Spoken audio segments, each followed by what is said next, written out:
भगवान शिव और दक्ष प्रजापति का मनोमालिन्य। दक्ष प्रजापति की छोटी कन्या सती का विवाह शिवजी के साथ हुआ है। दक्ष प्रजापति ने शिवजी का अपमान किया, इसलिए सती ने अपना शरीर यज्ञ में भस्म कर दिया। भगवान शंकर महान है, सचराचर जगत के गुरु हैं।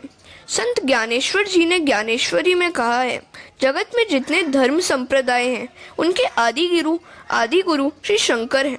गुरु किए बिना मत रहो। सभी मंत्रों के आचार्य शिवजी हैं, इसलिए उनको गुरु मानकर मंत्र दीक्षा लेनी चाहिए। विदुर जी पूछते हैं, देवों में सबसे श्रेष्ठ शिवजी के साथ दक्ष प्रजापति ने वैर क्यों रखा? इस बात को सुनकर बहुत आश्चर्य होता है। यह कथा मुझे विस्तार से सुनाइए। मैत्रेय जी कहते हैं, प्राचीन काल में प्रयागराज में बड़ा ब्रह्म सत्र हुआ था। त्रिग्रही का योग जब होता है तब कुंभ होता है। गरुण जब अमृत लेकर जा रहा था तब चंद्र, सूर्य और गुरु इन तीनों ने अमृत कुंभ की रक्षा की थी। ज्ञान और भक्ति जब मिलते हैं तब मानव समाज में सुख और शांति होती है। प्रयागराज में बड़ा ब्रह्म सत्र हुआ। सभा में शिवजी अध्यक्ष के स्थान पर थे। उस समय दक्ष प्रजापति वहां आए। जहाँ भी मनुष्य बैठा हो वहीं भक्ति करे, वहाँ उत्तम भक्त है। शिवजी महाराज भगवान नारायण का ध्यान कर रहे थे। सभा में कौन आया और कौन गया इसका उनको भान नहीं था। दक्ष वहां आए। दूसरे देवों ने उठकर उनका सम्मान किया, परंतु शिवजी खड़े नहीं हुए। उस समय क्रोध में आकर दक्ष ने शिवजी की निंदा की। श्रीधर स्वामी ने तो निंदा में से स्तुति के अर्थ निकाले, अर्थात इन निंदा के शब्दों में से भी शिवजी की स्तुति रूप अर्थ निकाले। श्रीमद् भागवत पर सबसे उत्तम टीका श्रीधर स्वामी की मानी गई है। वे नरसिंह भगवान के भक्त थे। दशम स्कंद में श्री कृष्ण की शिशुपाल ने निंदा की है, उसका श्रीधर स्वामी ने स्तुति परक अर्थ किया है, क्योंकि निंदा सुनने से भी पाप लगता है। निंदा नरक के समान है। जो व्यक्ति उपस्थित न हो उसके दोषों के वर्णन करने को निंदा कहते हैं। शिवजी की निंदा भागवत जैसे ग्रंथ में शोभास्पद नहीं है। दक्ष प्रजापति ने निंदा करते हुए कहा, शिव शमशान में रहने वाला है, परंतु यह तो स्तुति रूप है। सारा जगत शमशान के समान है।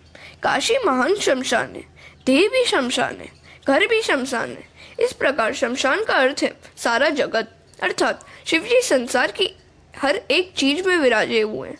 सारा जगत शमशान रूप है और शिवजी जगत के प्रत्येक पदार्थ में व्याप्त है, इसलिए वे व्यापक ब्रह्म रूप है। जगत की प्रत्येक चीज में शिव तत्व है, ब्रह्म तत्व व्यापक है। भगवान शंकर आशुतोष है। शिवजी के दरबार में हर एक को प्रवेश मिलता है। ऋषि, देव, दानव और भूत पिशाच भी आते हैं। शिवजी का दरबार सबके लिए खुला रहता है। शिवजी का दरबार सबके लिए यदि खुला ना होता तो ये बेचारे भूत पिशाच कहाँ जाते? राम जी के दरबार के दरवाजे पर हनुमान जी गदा लेकर खड़े रहते हैं कि जिसने मेरे राम जी की तरह भाई पर प्रेम रखा हो, राम जी की तरह मर्यादा का पालन किया हो, पर स्त्री को माता समान माना हो, उसे ही अंदर जाने का अधिकार है। राम जी की प्रत्येक मर्यादा का पालन करोगे तो राम जी के दरबार में प्रवेश मिलेगा। इस प्रकार का बर्ताव न हो तो हनुमान जी गदा मारकर बाहर निकाल देते हैं। राम जी राजाधिराज है। उनके दर्शन रात्रि के 12 बजे के बाद नहीं होते। शिवजी के दर्शन जिस समय चाहो उस समय हो सकते हैं। शिवजी कहते हैं कि तुझे जब भी समय मिले तब आ, मैं ध्यान धरकर बैठा हूँ। श्री कृष्ण के दरबार की बात दशम स्कंद में आती है। कन्हैया कहता है, मेरे दरबार में आना हो तो साड़ी पहननी पड़ेगी, नाक में बाली पहननी पड़ेगी। वह कहता है कि मेरे दरबार में आना हो तो गोपी बनो, गोपी बनकर आओगे तो मेरे दरबार में प्रवेश मिलेगा। जिसकी अपेक्षा कम होती है वह उदार बन सकता है। हरे कृष्ण।